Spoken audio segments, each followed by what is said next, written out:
Good morning. Welcome to London on this overcast autumn morning. In this introductory video of what I hope will be a series of videos,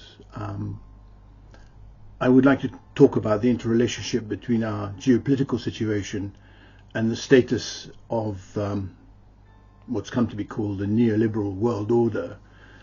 In other words, the politics that rule us on the one hand and the economics that underpin it on the other. The theme throughout is, how did we get neoliberalism? What is it as a world order? And where are we now going? Clearly, everybody is concerned at the moment about basically the high inflation that we're experiencing, but also the apparent breakup of the globalization that we experienced throughout the neoliberal era. And this has a lot to do with the disruption of global value chains. Global value chains was the system that kept inflation low and allowed neoliberalism to become the dominant ideology of our era.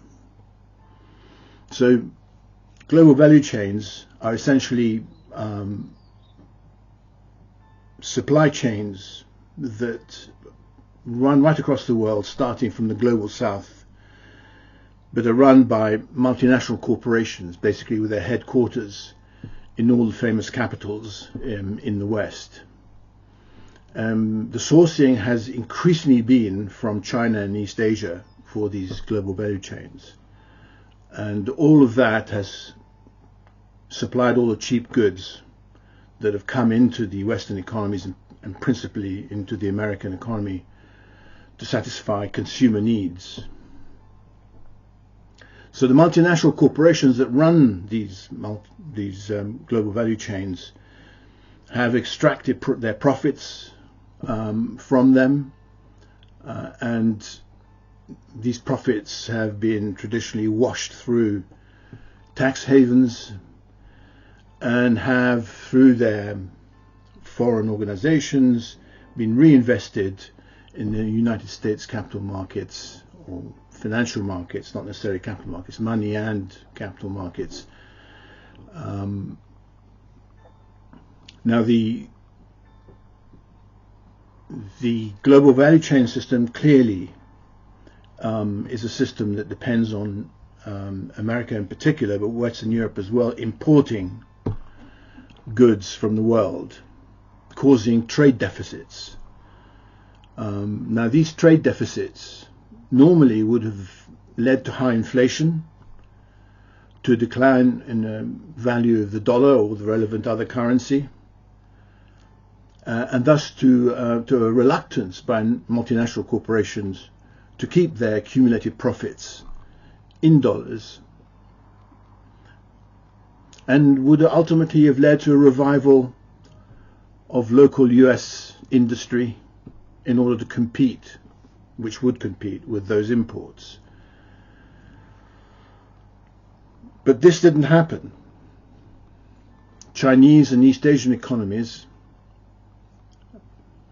depended on an export-led growth model which repressed local consumption and created a glut of savings which were then exported as capital flows chiefly to the United States. And I speak about the United States because the United States is the chief financial market in the world where most capital flows to. Thus, keeping inflation down, keeping the dollar permanently overvalued, keeping US financial markets booming, and discouraging local US industry from competing with their products, the Chinese and East Asian products. Given these permanent financial imbalances that make up the neoliberal world order, it actually deserves the name of neoliberal world disorder.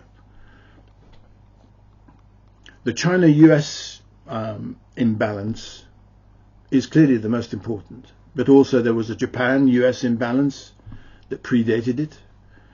There's an EU and US, European Union, United States imbalance, And within the EU, there is an imbalance between Germany and the southern European states, an imbalance that currently is causing massive political problems.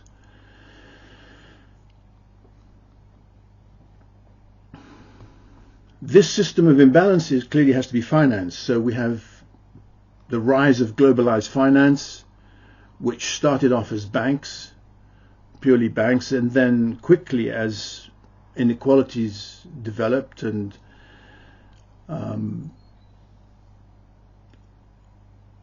certain people and certain organizations got richer and richer, hedge funds multiplied. Hedge funds are essentially investment offices which are not regulated, owned either by families or individuals, that are known now as shadow banks.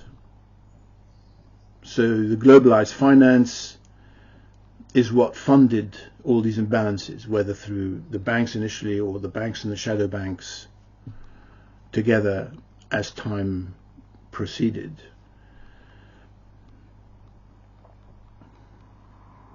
So essentially, with the power of globalized finance, you have an element there that forced the world to follow certain principles in organizing itself. So you had the demands for privatization, the application of extractive standards,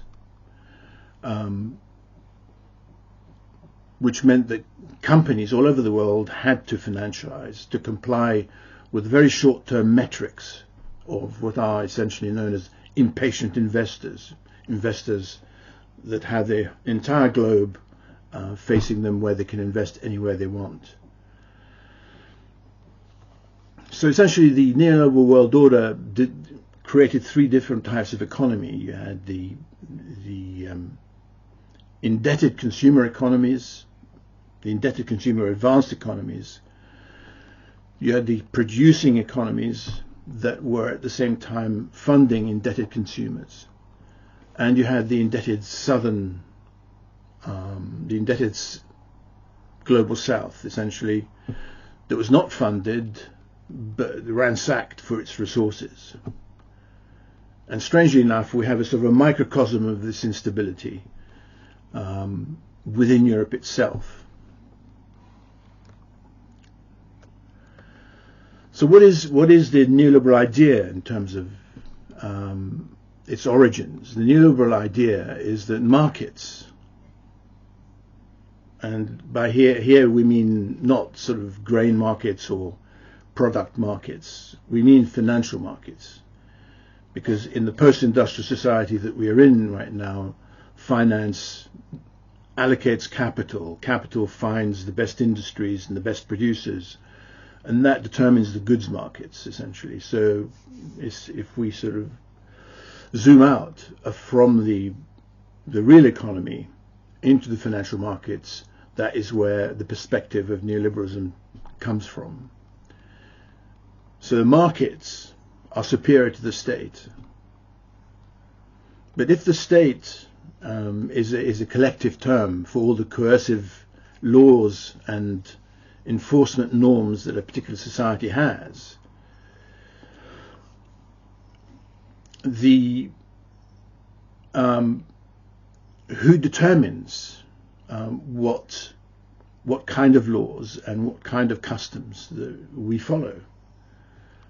The traditional liberal ideas saw that the state, as I've just described it, is influenced by a number of different institutions. You have civil society institutions, labor unions, universities, the security and administrative apparatus, the so-called bureaucracy, and also business interests, but widely distributed business interests, small and large and so on.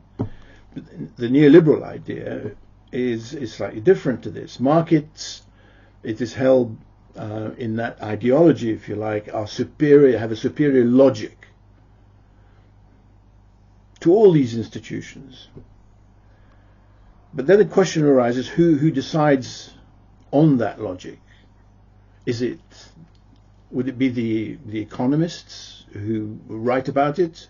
All these Austrian, Hungarian, German economists that fled to the United States on the eve of the Second World War, coming with their ideas about the market and how economies and society should be structured. Would it be them that would determine what the logic of that market was? Would it be general business interests, the broad business community that I was mentioning just now? But the broad business community essentially is a cacophony of many different interests, conflicting very often. And so how can you decide what the logic of the market is there?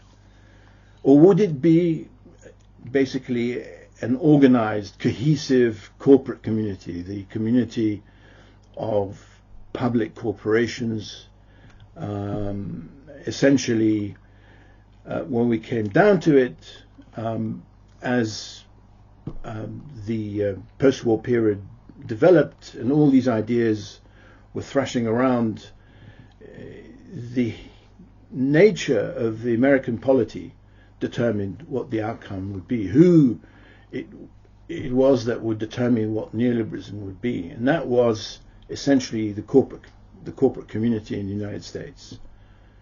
The corporate community in the United States isn't the same concept as general business interests.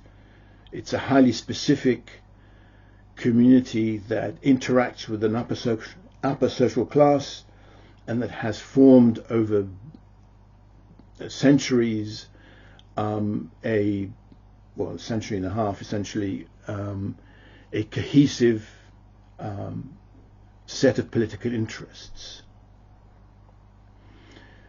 At their center lies the American multinational corporation. And it was during Richard Nixon's new economic policy from 1971 to 1974 that this community, this cohesive block of corporate interests, shaped, against a lot of opposition in America. Nevertheless, it managed to shape the world that we've lived in ever since, the neoliberal world disorder, let's call it. But within that world, as I've just mentioned, this world had Chinese, East Asian and other export-led growth economies producing goods, sending to the American market, but at the same time creating a surplus of savings that it would then reinvest in America. This system basically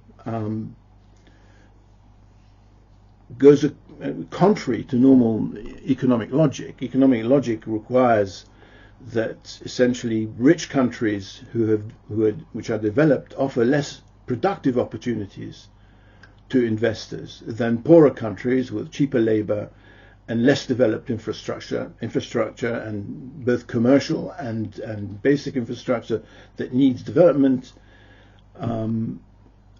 offers better returns. And so what you normally should see in the normal economy, according to economic theory, is what you call downhill capital flows. Now the export-led growth surplus savings glut situation of particularly the East Asian economies, but also Germany, has created an uphill flow of capital to the United States. And what is the outcome of that? The outcome of that is that all this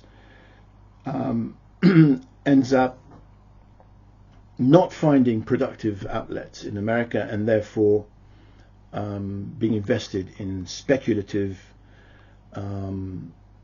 ventures, basically housing, stock market speculation, commercial property, creating bubbles that have to be constantly dealt with by the authorities.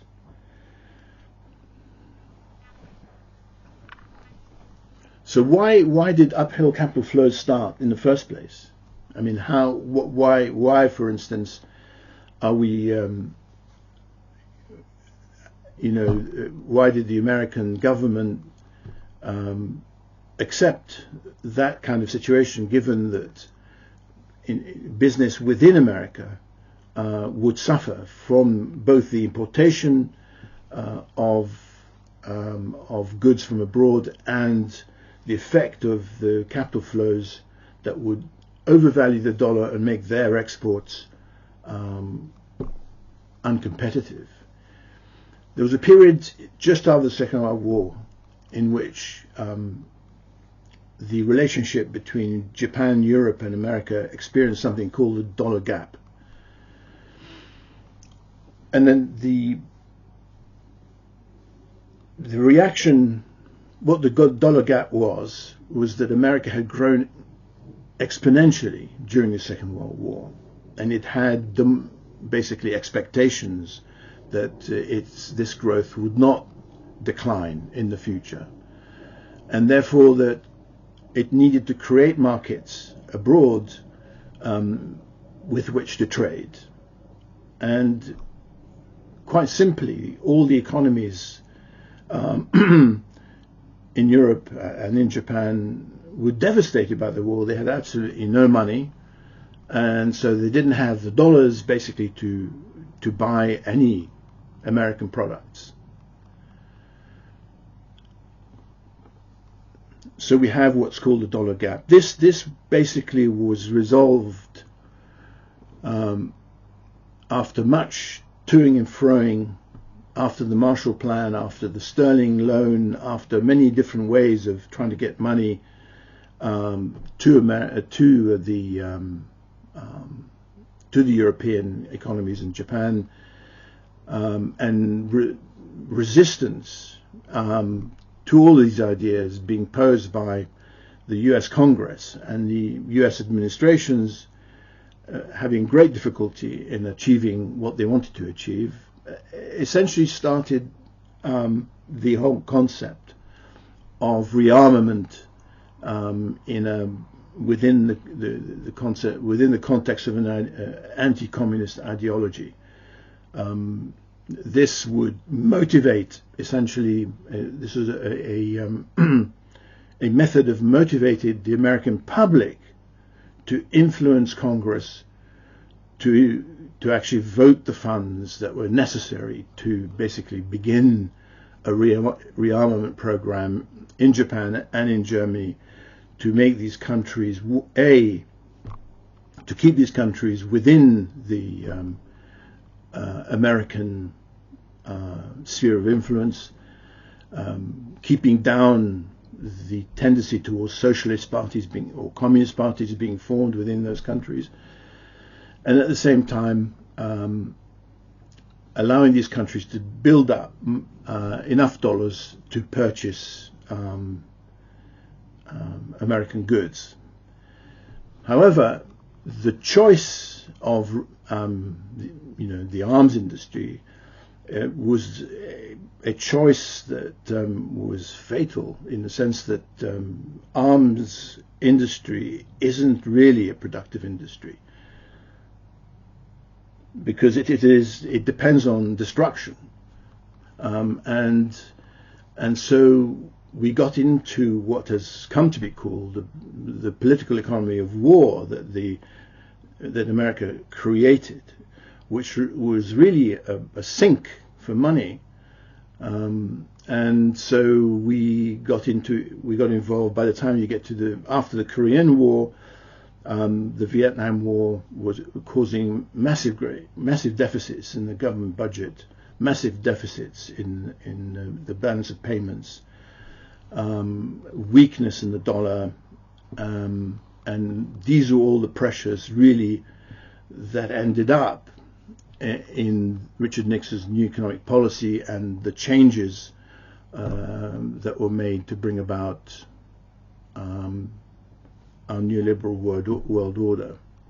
Those changes, basically summarized, was that all this, the problem which basically was driving capital out of America, in particular the corporate community, was investing heavily abroad because Germany and Japan and well, particularly Germany, not Japan, but Germany, which was much more flexible about foreign direct investment, and even France and Italy. There was a lot of investment by US multinationals, and that was taking money out of America. Now, the reason why Nixon broke the link between the dollar and gold is because these costs, the costs of these deficits, were just going to be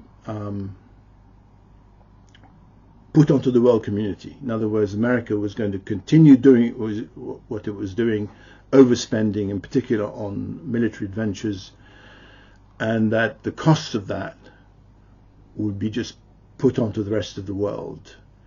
The Americans would just issue debt, and everybody else would buy it, and that meant that you got the basis established for what I just called uphill capital flows from the poor or the poorer to the rich or the richest, which is the flow generally of capital to the United States. Within that context, the East Asian and the Chinese economy basically fitted right in, sending imports to America and their surpluses at the same time. If we look at it a little bit closer at that, why is it that, for instance, the Federal Reserve, looking at that, seeing that the dollar was overvalued and that speculation was taking place,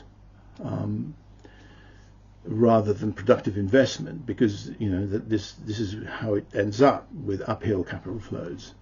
All you get is speculation. The Federal Reserve couldn't basically contravene what was the political economy of war. The US government borrows a lot of money, largely because the US Congress never likes to vote for higher taxes. It always wants to cut taxes. And this enormous amount of US borrowing, this constant requirement for money, means that the Federal Reserve cannot really squeeze the money supply.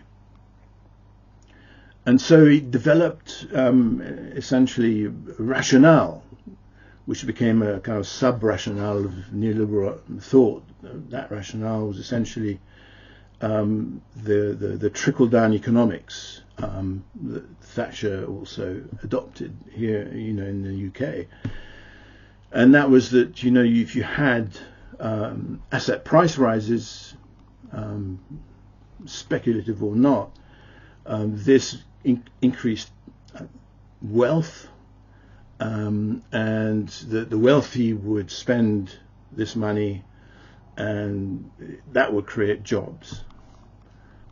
That was, delusional, but nevertheless it was a rationale that, right-wing parties, conservative parties in particular, like to stick to, because it serves the interests of their particular donors and supporters.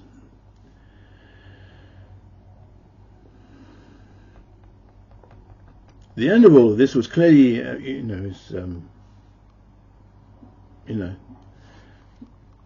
going to end badly. So we got the great financial crash ultimately in 2009.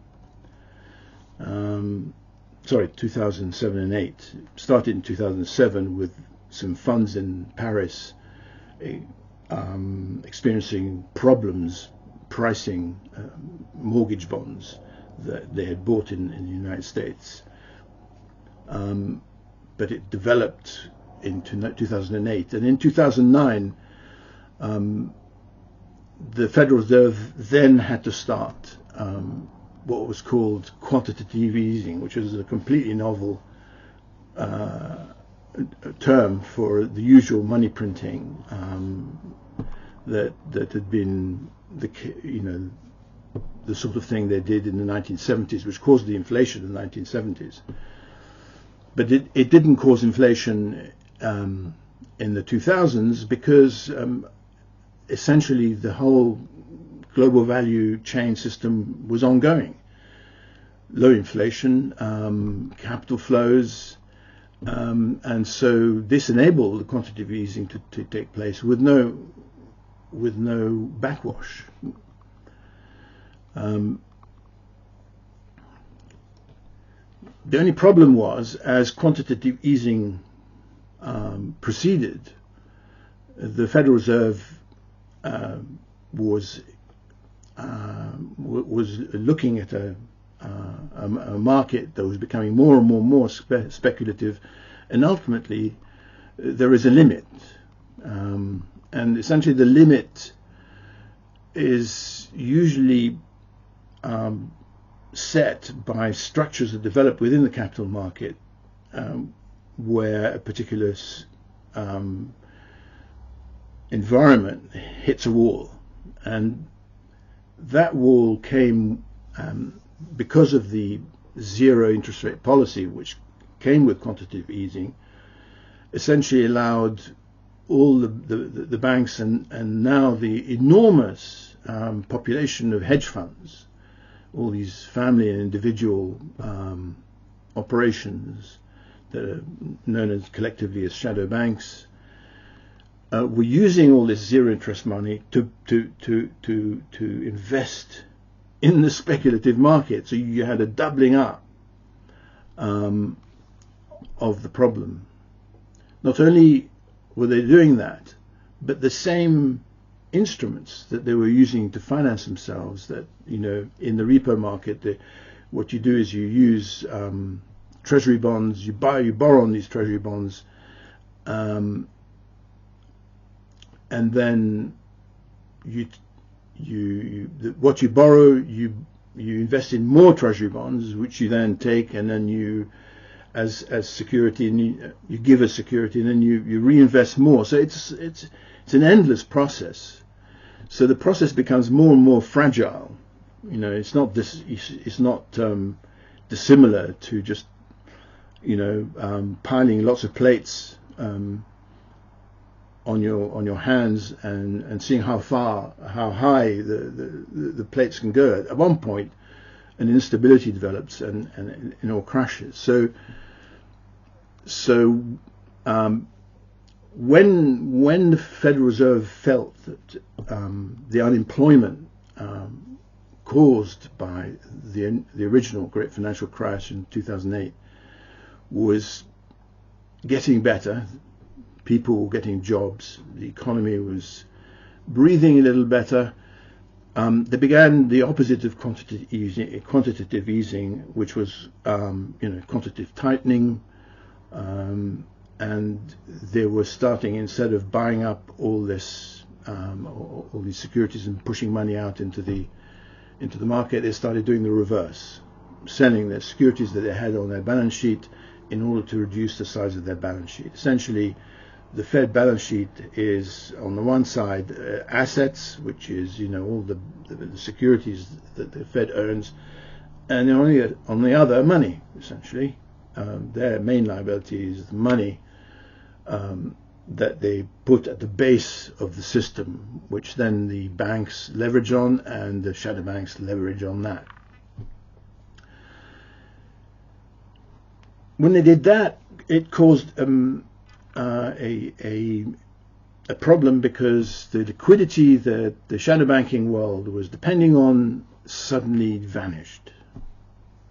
And in September the 19th, 2019, a massive liquidity problem erupted, and without telling anybody this time, the Fed started a new quantitative easing program of enormous proportions, because of the scale of the problem that they saw coming. The joke was in the market that, you know, this QE is not QE, because they refused to give it the name quantitative easing.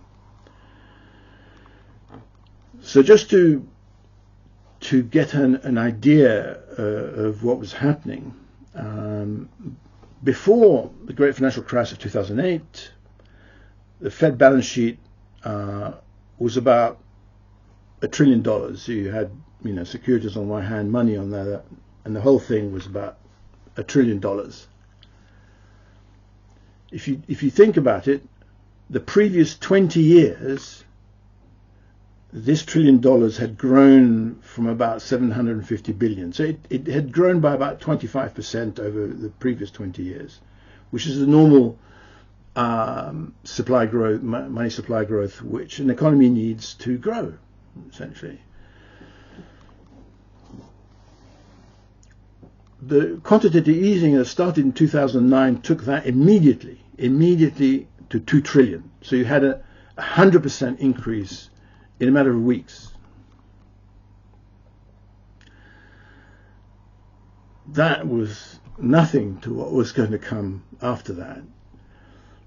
There was further QE between 2010 and 2014, which doubled it again to 4 trillion. So if you calculate back to where we were, the trillion of 2008, we're now at 4 trillion, so we'd have a 300% increase by 2014. And this stayed about the level until 2018. This is the period in which, things were recovering and the Fed thought it was, had done its job. And then in 2018 it started quantitative tightening. And then when the problem hit with the shadow banks and their exposure to all these really rather astonishing positions that they'd taken because of the zero interest policy, the Fed suddenly, and again overnight, took its balance sheet up to 6.5 trillion. So there you have it. You have a rise by September 19, 2019, you have a rise from where we were in 2008 of 550%. It was an absolutely extraordinary event. After this, COVID struck, and quantitative easing couldn't stop, but it slowed down a bit. But it continued going up. COVID came after this crisis. So this crisis had nothing to do with COVID.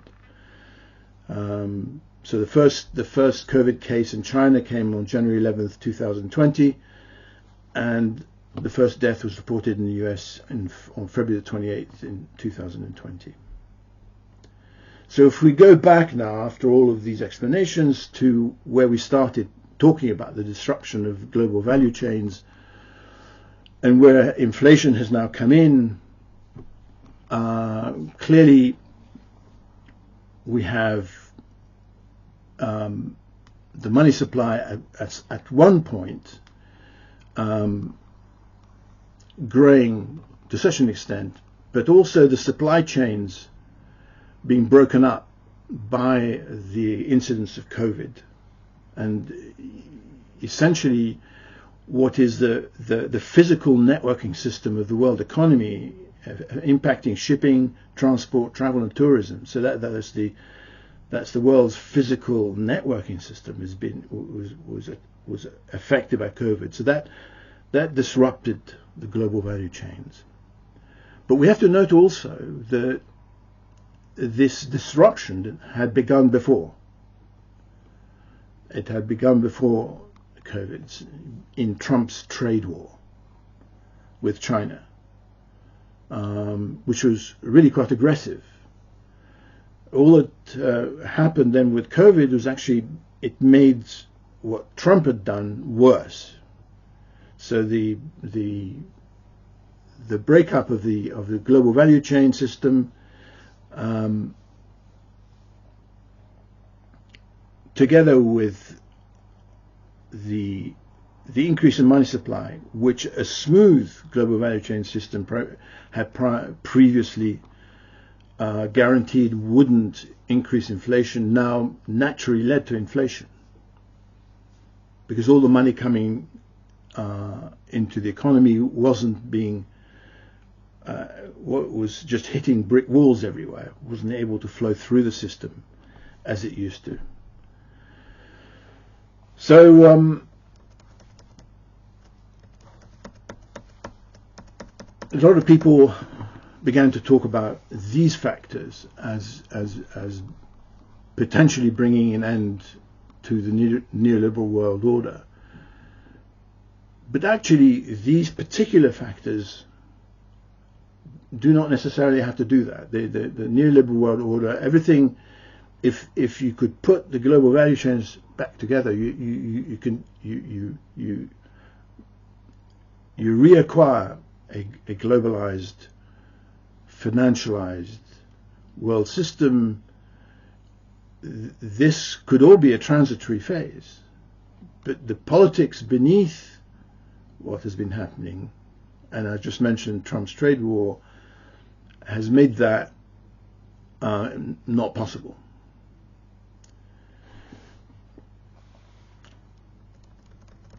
So let us understand why we now see an ending to the neoliberal world disorder, as I've called it. So there are two important aspects that I'm going to talk about: China's future and what I call its turn to consumption and socialism. And the other point is the Ukraine war and its consequences in the creation of a Eurasian bloc.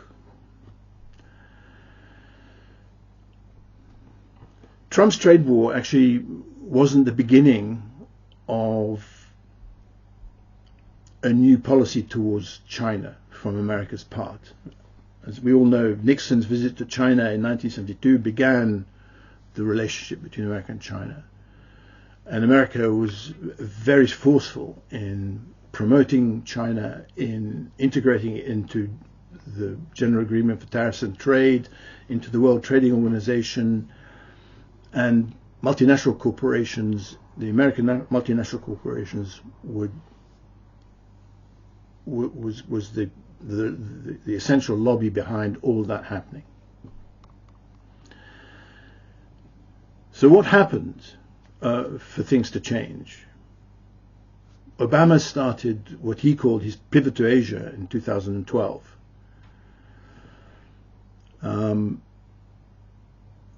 That was a time when the American corporate community found that China was no longer just a production base.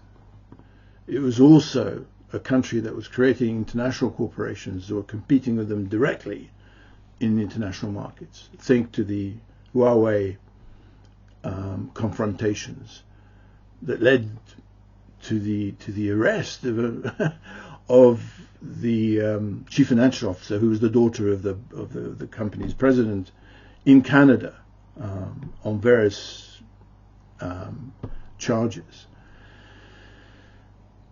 So American multinational corporations found themselves with new, large and effective competitors.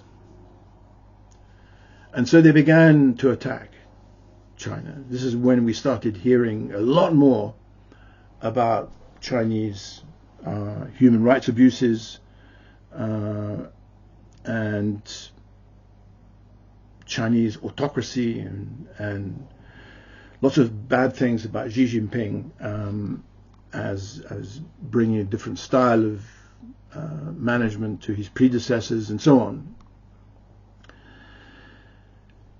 But what you didn't hear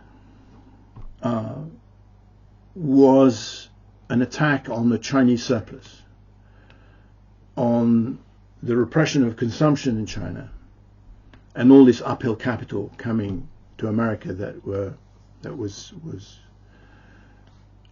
making the dollar overvalued and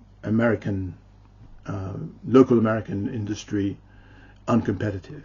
You didn't hear that because the corporate community was now invested in China. It was part of that whole cycle of imports and capital exports.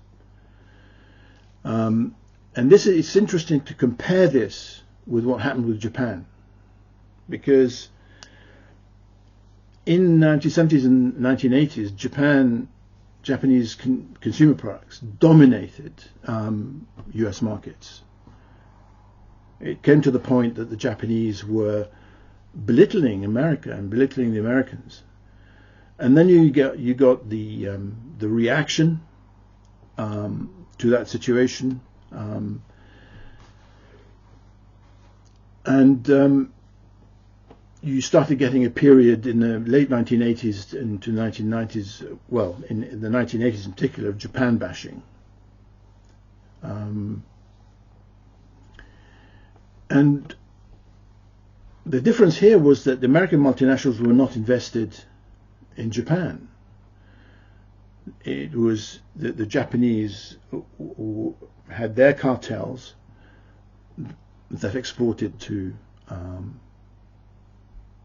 the United States, and they were quite happy doing all this uphill capital flow, which was overvaluing the dollar and therefore giving them good dollar returns for their exports.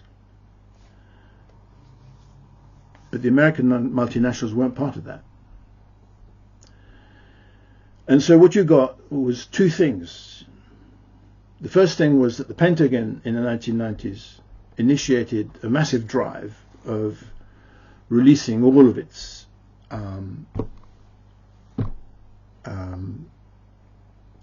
research to private corporations. And this led to essentially the creation of Silicon Valley.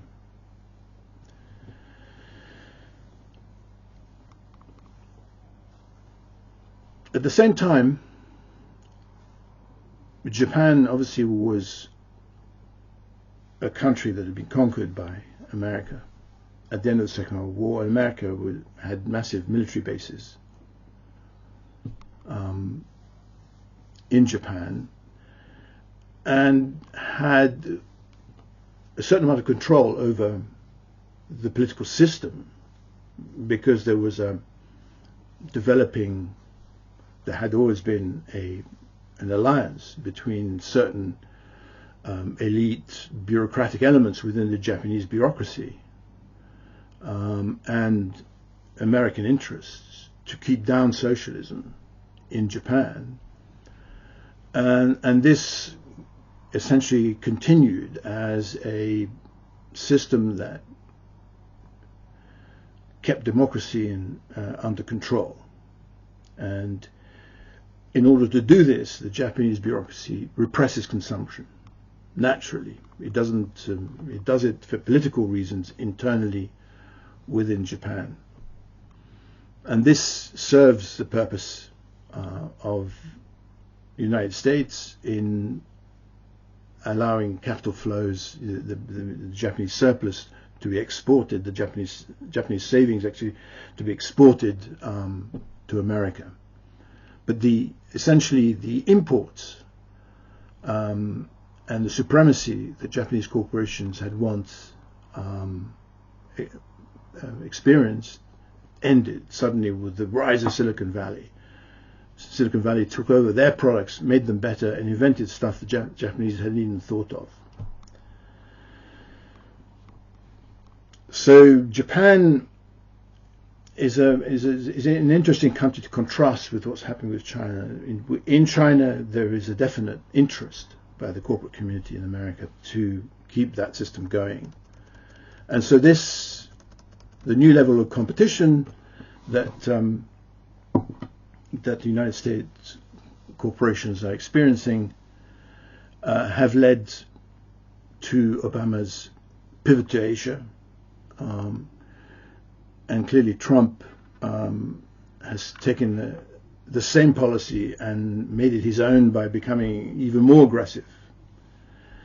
And so it is a political turn now, and there is a confrontation between China and the United States.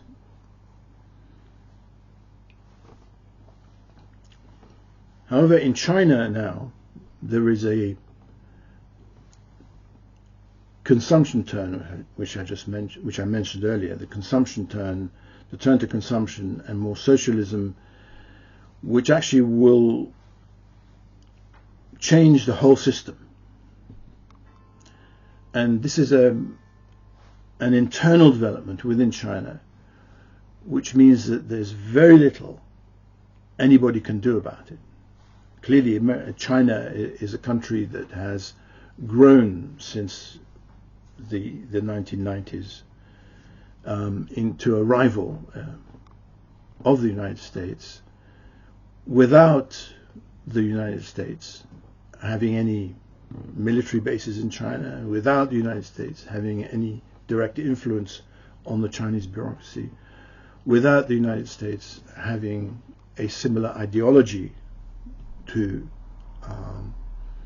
the ideology of the Communist Party in China, and therefore very little leverage in trying to influence internal direction in China. And this is essentially what is basically worrying American policymakers most.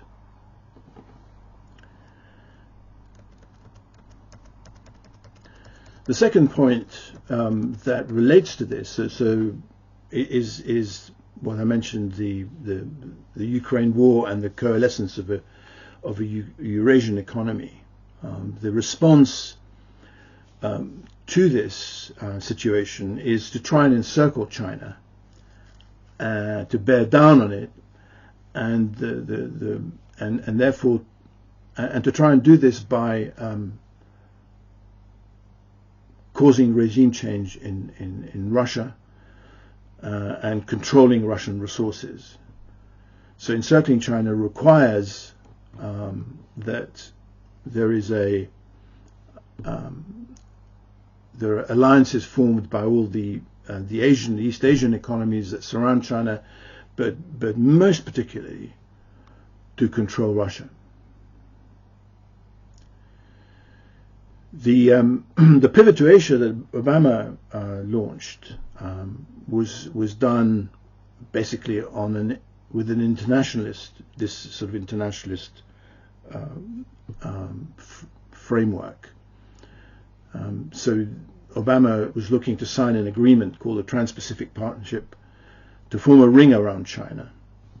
And what this would have done would have been basically to shift production from China to these other countries, if they had the capacity to do that, but would have continued the system of the neoliberal world order or disorder, because the same import and uphill capital flows would have continued. Trump's strategy, the more aggressive strategy, was a domestic one. It was completely different. He cancelled the Trans-Pacific Partnership, just like he criticized NAFTA and so on. I mean, he had some difficulties with the corporate community with some of these things, but he still, because of his Make America Great Again, took a different view. Essentially, in principle, what he wanted to do was to reshore jobs, in the same way that the Pentagon did back dealing with Japan in the 1990s. The trouble was he did a bad job of it because he wasn't a particularly focused president.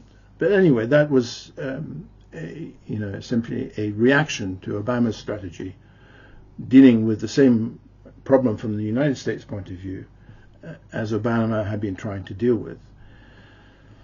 So now that there are two policies in America, obviously there are the Democratic and the Republican ones, about how to face the future.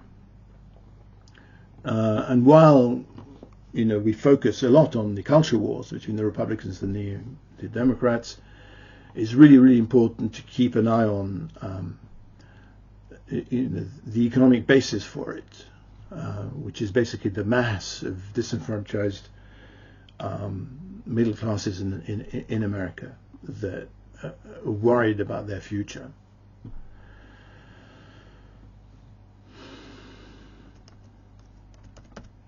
So when the Biden administration came and took over from Trump, it's decided, well, it's launched what is essentially a classic neoconservative foreign policy, taking a really aggressive militaristic point of view, and seeking to collapse the Russian regime, controlling Russia and encircling China that way. Clearly, American arms manufacturers are always happy to have the neoconservatives around. It's all grist in the mill. The problem is that this whole idea has backfired and represents a terrible outcome for Biden, for the United States. Russia surviving and Russia and China becoming allies will create an unbeatable Eurasian economic magnet. This has been a nightmare for US strategies ever since World War II. So I will come back to that in a minute, but let us see first of all why it is that we're going to see a massive internal change in China.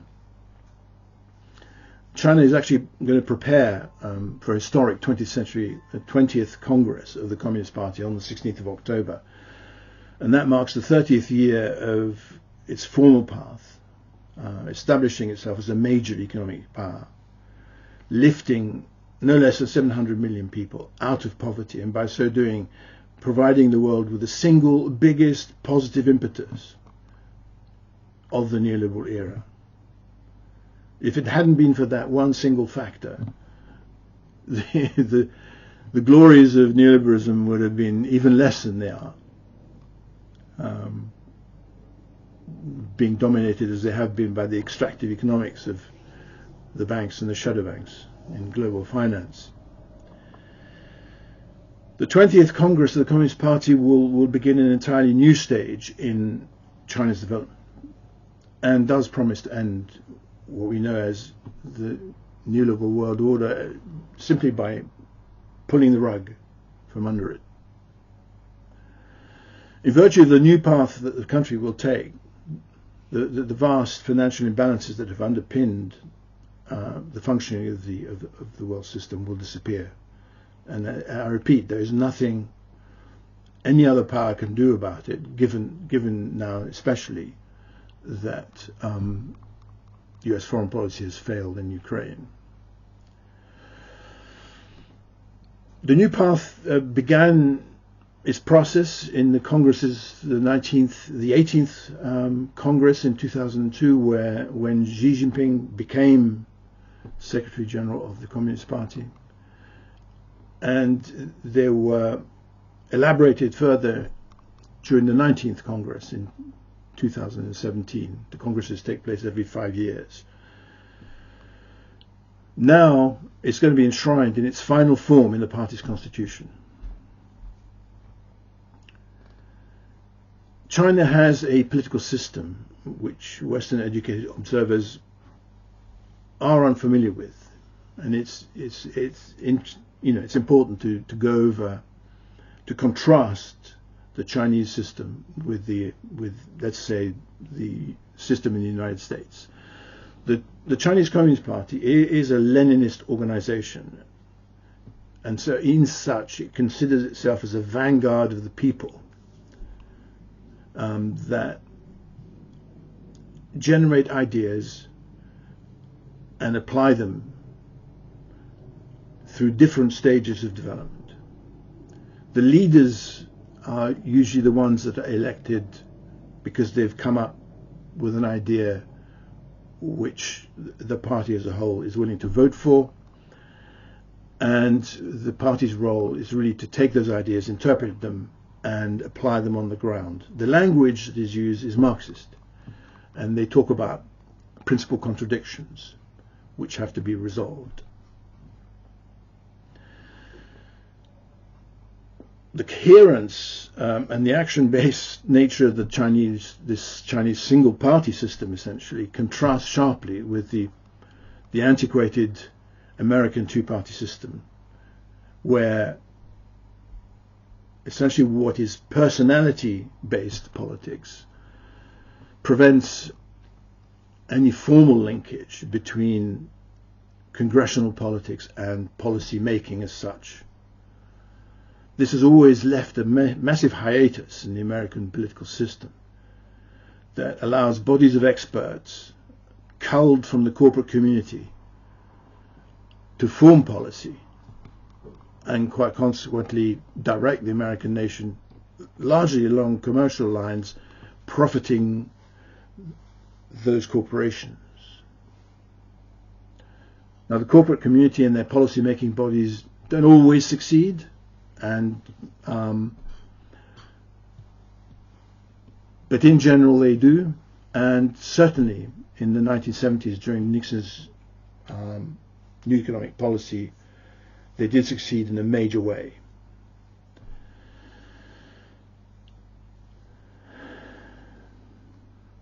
The other thing is that the sort of checks and balances in the political system in the United States, which are hailed as democratic, are only so in the sense that they protect minority positions associated with vested interests. Vested interests that are actually usually harmful to the public interest. The structure of government itself, with the presidential system and the bicameral structure, and the procedural rules within the two houses, were once devised actually to protect the interests of slave owners, and all they do now is that they protect the interests of fossil fuel magnates. To move, in general, the United States is a continental-sized country, and that in of itself is a problem, because all the representatives that come to Congress are heterogeneous, and they're essentially recalcitrant, isolationist members of a political body that is always reluctant to vote funds for any international and international ventures and adventures. So what has happened, as I mentioned earlier on, with the problem of the dollar gap in the 1950s, is that you have bodies of experts linked to the corporate community that develop ideologies that are used essentially to motivate the public at large to influence representatives in the Houses of Congress to vote in the direction that these bodies of experts want.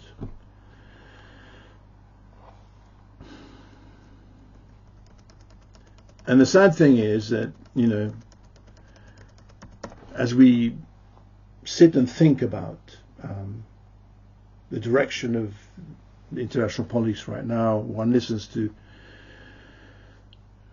media offshoots of the American corporate community bleating their tired claims to democracy, and having to watch from their 18th century perch, their 18th century time warp, as a Leninist organization actually forges the future.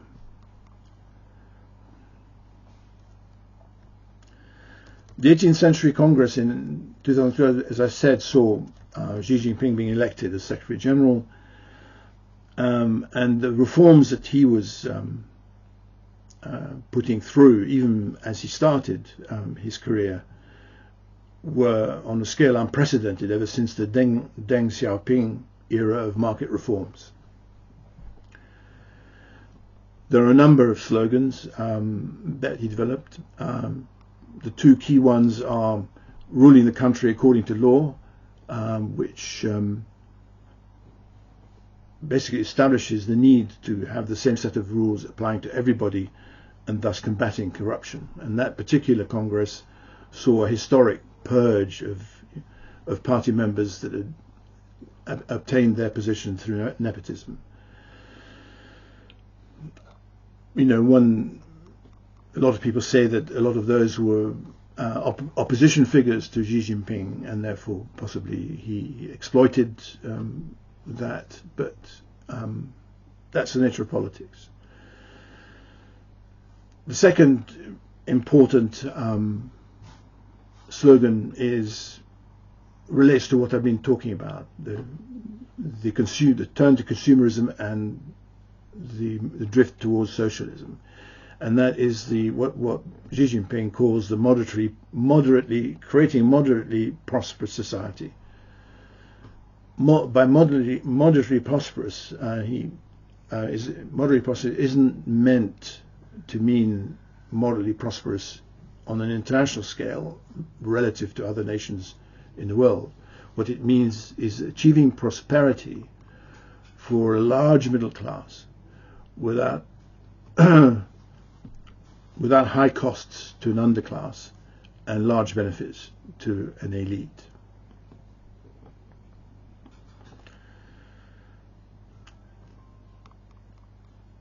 After the 18th Century Congress, where he introduced this idea, he actually wrote it up in his collected body of thoughts. So he wrote the thought on socialism with Chinese characteristics for a new era, and this became accepted doctrine alongside the thoughts of Mao Zedong and Deng Xiaoping.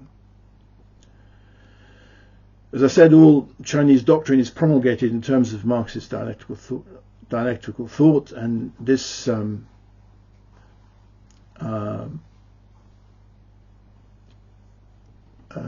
the time of Deng Xiaoping, Deng had focused on what he had convinced the party to back him on his interpretation of the principal contradiction, which was, he called it, the ever-growing material and cultural needs of the people versus backward social production, which meant really that people needed to be economically to become more wealthy. And so this contradiction could only be solved by doing everything possible to generate rapid GDP growth. Deng had a fairly rocky career, marred especially by the student protests in 1989 following the collapse of communism in the Soviet Union and the massacre at Tiananmen Square that followed. He consequently resigned his post as Secretary General, but he remained in the background as Supreme Leader. And what he did in the period between 1989 and the 14th Communist Party Congress in 1992, which became his signal Congress, was to develop and convince his opposition of the need for an export-led growth strategy. His conservative detractors were always worried about having foreign investment, using Western technology, and viewed development in a classic import substitution framework. The Japanese experience of export-led growth, though, gave Deng an empirical example to use and essentially convinced the Communist Party that this could be adapted to the Chinese imperatives and to the Chinese desire for independence, not to be involved with foreign powers more than they need to be to achieve economic growth. So his project for a state-directed market economy, which he called simply Socialism with Chinese Characteristics, was entered into the Communist Party constitution at the 14th Communist Party Congress in 1992. This was followed by the famous Southern Tour he made, which was a tour of all the free economic zones, which will become all these zones in the south of China that all the multinationals will come rushing to build their foreign production bases. And that tour actually helped forge a consensus over the whole country about the need for a period of reliance on foreign technology and investment to develop China's export industries. Xi came along and changed all of that. His interpretation of the principal contradiction, he states as the contradiction between unbalanced and inadequate development and the people's ever-growing needs for a better life. This contradiction really meant that more equity was required in the distribution of income. And so the drift is now away from using capitalism for the purposes of growth and using now more socialist approach to the same end.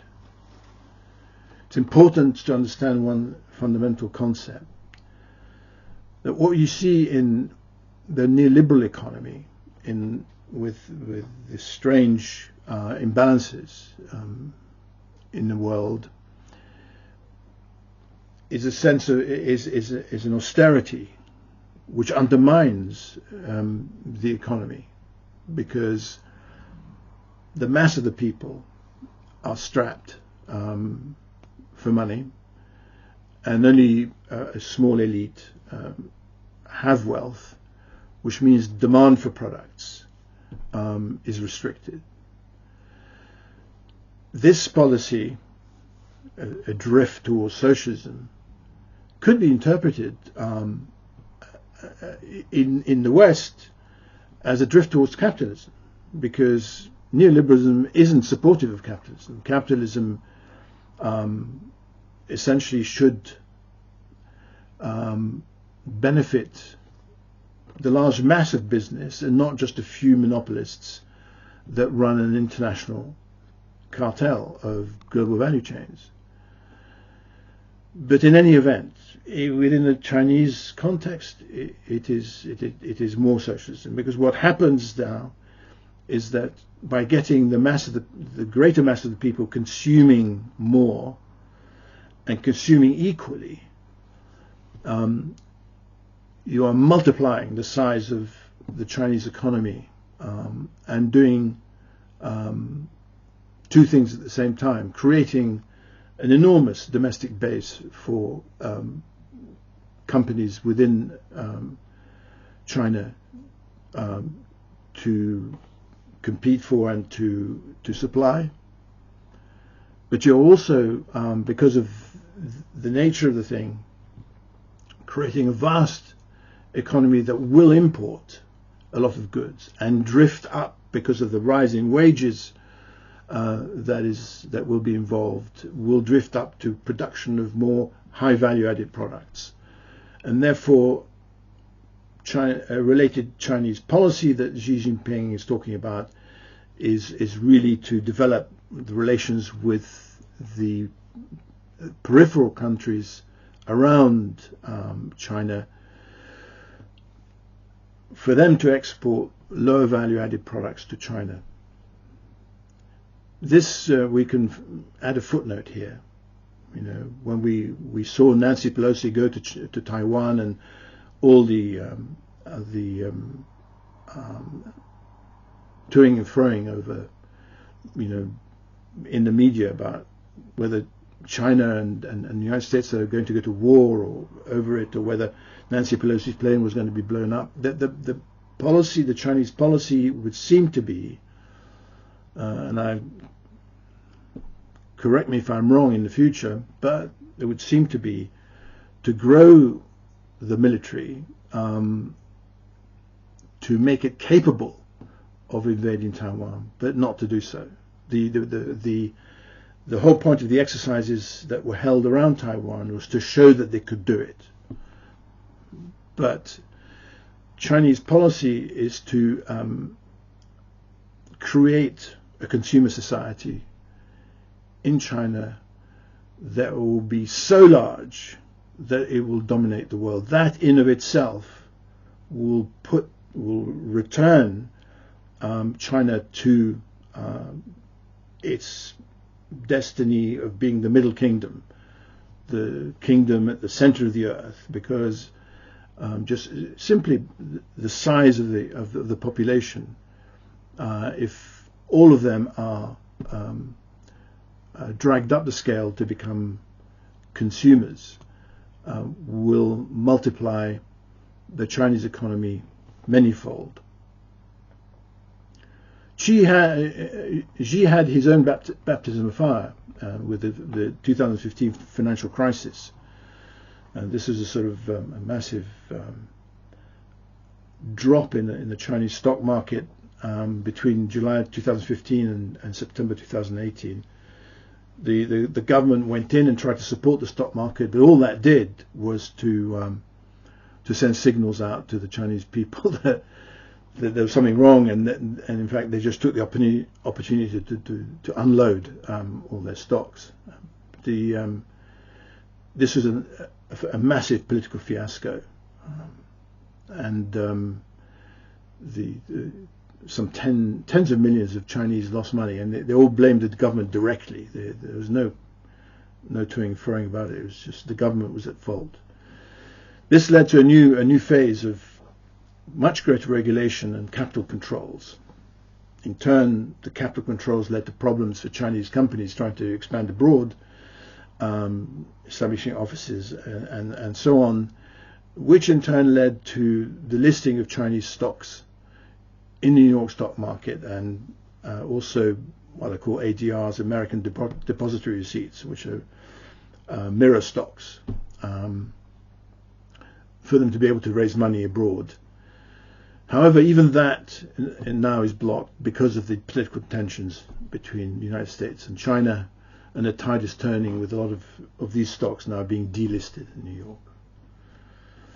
Since that period, Xi has gone on the offensive, attacking all kinds of, rent-seeking, walled garden monopolism, he calls it, price collusion, financial speculation, the peddling of addictive or socially corrosive products to the youth, property speculators and so on, online technology companies, the reckless capital of the financial firms.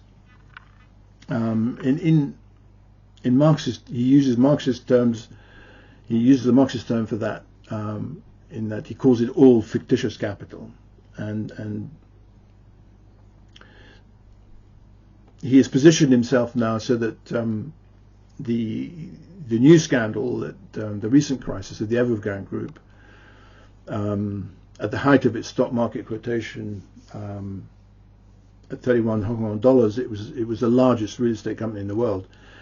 Its collapse didn't affect him at all politically, because he had already positioned himself, and so it just played into his rhetoric, his new rhetoric. So as we head into the first party first party congress since 2017, the 20th Congress, we've seen a really important shift in Xi's power, and that is, we'll see when his thought on socialism with Chinese characteristics for new era will now bear his name. So it will be entered as Xi Jinping economic thought for the new era. It will be entered as such in the party constitution, and to the extent that this reverses the policies established by Deng in 1992, Xi will then stand shoulder to shoulder with Mao Zedong as a historic leader, with his own name enshrined in the constitution. There are two aspects to Xi's conversation with the Chinese people. He keeps talking about the Chinese dream, and which is a concept associated with national rejuvenation. But that Chinese dream has two aspects, two interesting aspects. We hear a lot about the century of humiliation when the Western and Japanese powers, the Western and Japanese powers invaded China and destroyed it. In that there needs to be this needs to be overcome, this century of humiliation. by appealing to the Chinese people's pride in their ancient civilization and its achievements. So that is an important part of the Chinese dream. So, but there's a second part which involved the period of in the 1990s, which saw the rise of Deng Xiaoping and his market-led reforms. The period when the Communist Party was hit a crisis of legitimacy in the context of the fall of the Soviet Union, and searching for a way out. And this search they called the search for a great rejuvenation of the Chinese nation. And so it was in that context that the Deng's interpretation of the contradiction, which led to the market-led, the market reforms and the export-led growth of the 14th Communist Party conference, took place. Now Xi is reversing his policies, and in that he's doing so, he's reverting to Mao Zedong's original vision. Mao Zedong had established the idea of the communist revolution as being what overcame the century of humiliation. So there is essentially a reversal back to Mao, and a reversal through Mao back to the ancient Chinese Empire. So coming back to the key idea of within Xi Jinping thought for a new era, in the notion of a moderately prosperous society, more equity, more socialism, less capitalism. An important part of that, I've explained, is the fact that it involves the creation of a consumer society, ironically, but also one which is less structurally dependent on the international economy. So what you will find is a situation where the world will become a lot more dependent on China than it is now.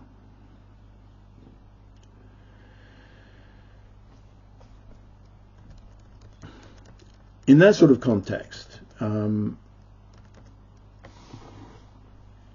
reaction to the changes that China will thus be forcing onto the world, corporate America is going to suddenly be faced with a massive change in circumstances that will put it once again face to face with the American labor force and with the American public. This is really interesting in the context of the heating up conflict, the conflict that's heating up between the Republicans and Democrats, and starting in the midterm elections and going on to the elections of 2024, where I do not believe that we will see necessarily the Democrats making any headway whatsoever. If most commentators are in fact predicting that there will be a Republican sweep, and this is where Europe really needs to wake up. European leaders really need to wake up, because if this happens, then, and you have a sort of Trumpian figure in charge in America, so you will get a response, a bit like the response to Japanese dominance in the 1990s. A response, by the way, which was, if you remember the 1994 winter elections, which brought in Newt Gingrich. That was a Republican-led revolution that was anti-Japanese and wanted to make America great again. So we have that recurring theme, which is part of American politics, and it does look. I mean, America, for all the problems that we face, America as a continental-sized economy a vast place which is able to adapt. But but Europe is not. Europe is a vast place, but it's weak because it does not have internal structures that are stable. The imbalances that have been created between Germany and Southern Europe are lethal imbalances, essentially.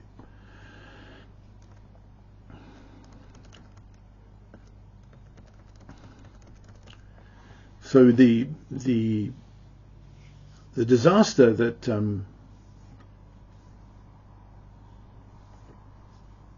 we've seen in taking place in Ukraine, disaster from the point of view of the poor Ukrainians themselves, but a disaster of foreign policy, was essentially based on neoconservative principles. The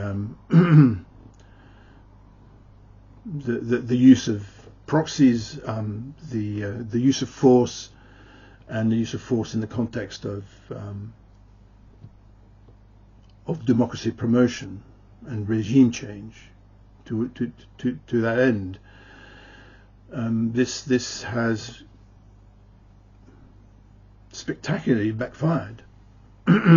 Russia, keeping up its legalistic approach by continuously offering negotiations, has nevertheless just incorporated southeast and southern Ukraine into Russia. It has essentially solved the problems that it saw as its security threats, securing the ethnic Russian communities of the Donbass, but also taking Zaporizhia, the Zaporizhia region, for the simple reason that the Zaporizhia nuclear power station had a nuclear stockpile of nuclear material that was the basis on which Vladimir Zelensky, who is the president of Ukraine, made his threats to acquire nuclear weapons, and which effectively was the last straw in the long sequence of provocations that led Russia to invade. They have also taken the Kherson region. Again, people might ask why, but this is because it hosts the canal that supplies Crimea with fresh water from the Dnieper River, and this canal had been blocked by the Ukrainian government. So it solved essentially the three major problems it had. As far as it's concerned, everything that's left to do right now is just detail. More warfare, but as far as it's concerned in strategic terms, it's mere detail. The situation is literally catastrophic for American interests. I mean, from February the 4th of this year, that was the opening day of the Winter Olympics, China and Russia declared a sort of no-limits partnership, backing each other over the standoffs both on Ukraine and Taiwan.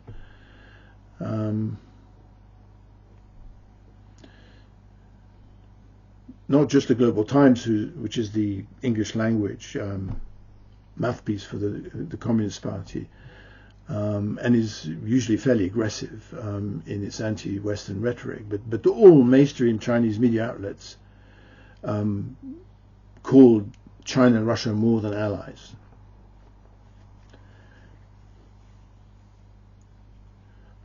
You have to take into consideration also that this is not a kind of a spontaneous friendship that suddenly developed at the Winter Olympics. If you remember, literally a week after becoming Chinese leader in early 2013, Xi went on his first state visit straight to Moscow to declare his friendship with Russia, which is extremely important in the symbolism that's normally used in Chinese politics. This relationship now forms a magnet around which many countries are seeking a magnet for a union that many countries are seeking to become part of. Whether it's Iran, whether it's Turkey, which is the Koreas, whether it's the Central Asian nations, they're all gravitating towards this new union, and this is a situation that U.S. strategists have long sought to avoid. George Kennan wrote a book in 1966, which George Kennan was the architect of he was the instigator, not the architect, of the anti-communist doctrine that the U.S. foreign policy establishment developed for its Cold War, from the early Cold War through to Vietnam and through to the fall of the Soviet Union. He was the instigator, but the architect the architects were Dean Acheson and Paul Nitze. They took what George Kennan said and turned it into a much more aggressive program. But Kennan, who was a major U.S. strategist from the past, said that the heart of the U.S. foreign policy establishment problem is to prevent the gathering together of the military industrial potential of the entire Eurasian landmass under a single power. Brzezinski, who was Jimmy Carter's national security advisor between 1977 and 1981, repeated the same thing. His idea in the grand chessboard was to take the Eurasian landmass and divide it into as many different states as possible, so that it didn't become powerful and wouldn't marginalize what he called the periphery, the maritime periphery, America and Europe. So from the point of view of long-term military strategy, political and military strategy, what has happened in Ukraine that has pushed Russia into China's arms is nothing short of disastrous. Even Henry Kissinger recently, in a World Economic Forum meeting at Davos at the end of May, and that said it was imperative that the US should push Ukraine into a peace deal with Russia, and that it had to give up land in order to do so. But the Biden administration remains intransigent. All efforts at peace talks between Ukraine and Russia have failed, just as the Minsk I and the Minsk II agreements failed. Every attempt at bringing parties together and having reasonable talks have failed. This in the context that the US administrations have undone even agreements with Russia on nuclear arms. So all agreements are being undone.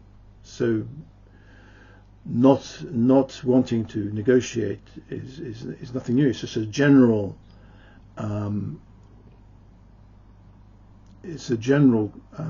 aspect of US foreign policy that the dominion of the United States is absolute, and it doesn't need any agreements in order to impose its will on the rest of the world.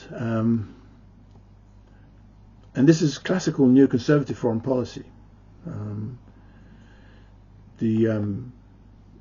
If we go back to the origin of this foreign policy, I think that it was Dick Cheney basically who brought it in when he was vice president, and when he's the self-appointed policy supremo. George Bush was basically told by Dick Cheney that he was going to take over.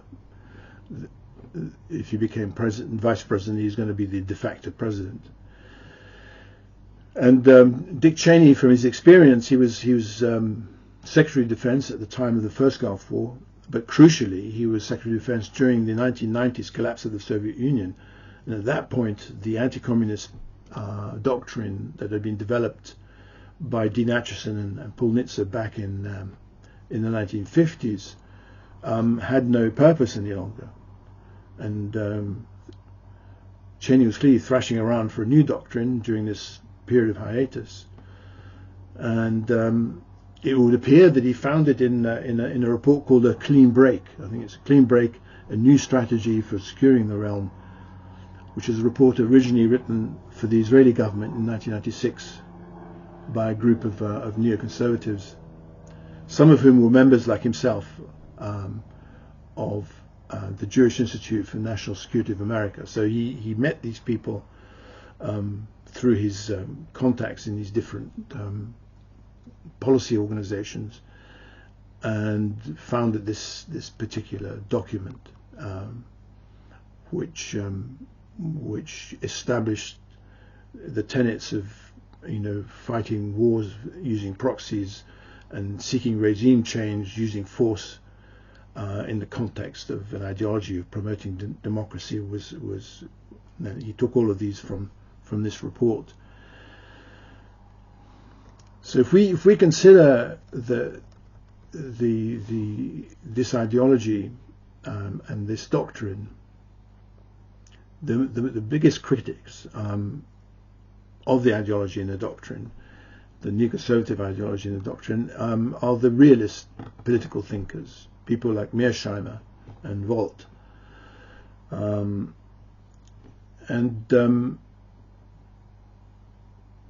What they've said in numerous articles is that the fundamental weakness of neoconservative thought relates to the use of force and to the way it seeks to frame its use in terms of democracy promotion.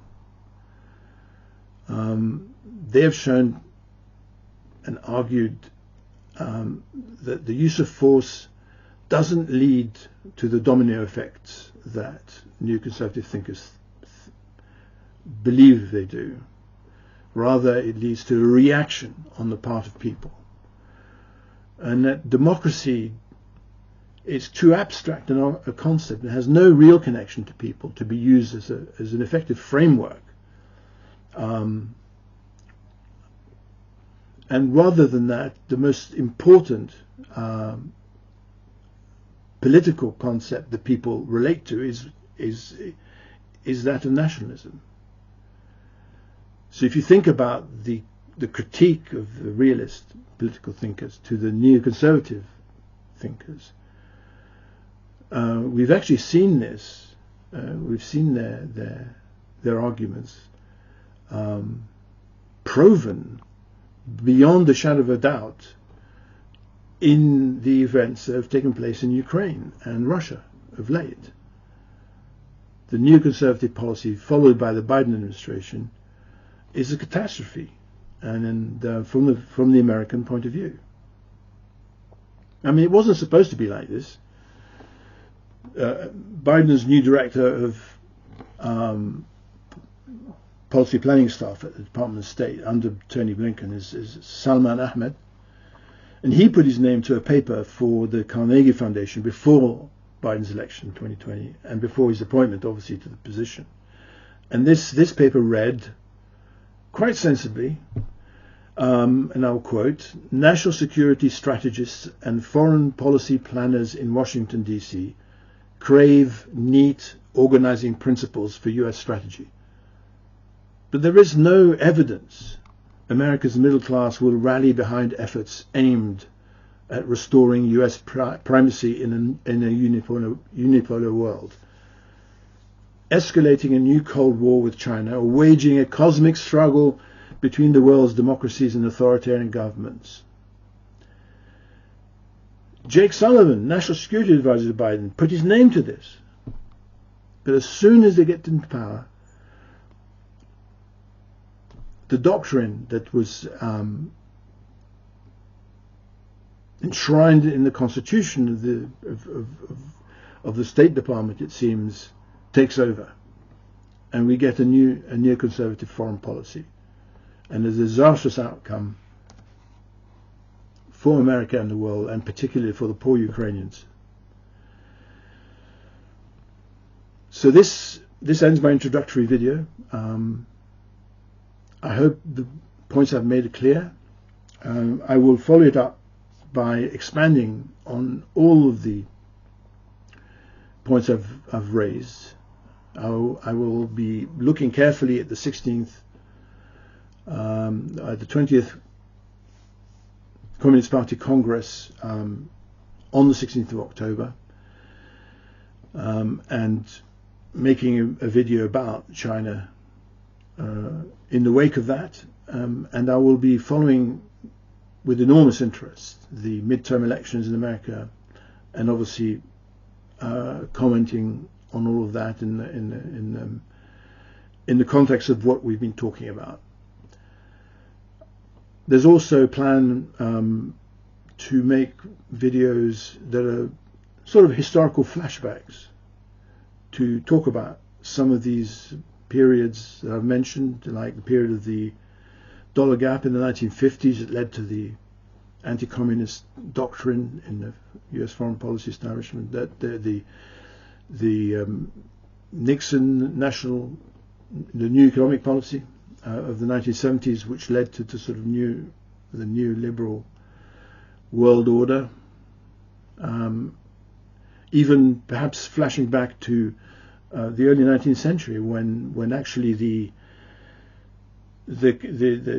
American corporate community, a community that really interacts with the social upper class to form a power elite that is the most dominant factor in driving America forward.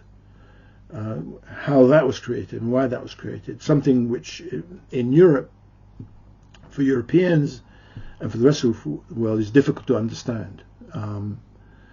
But there you have it. We will pursue all of these things in the next year or so, and I trust you will enjoy listening to these videos. Thank you very much.